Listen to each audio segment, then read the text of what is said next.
những hoạt động thông tin về kỳ bầu cử Quốc hội khóa 16 và Hội đồng Nhân dân các cấp nhiệm kỳ 2026-2031 vẫn được quán triệt đến từng cán bộ chiến sĩ.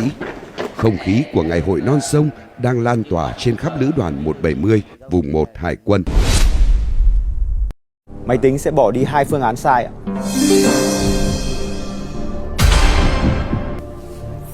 Vẫn khó.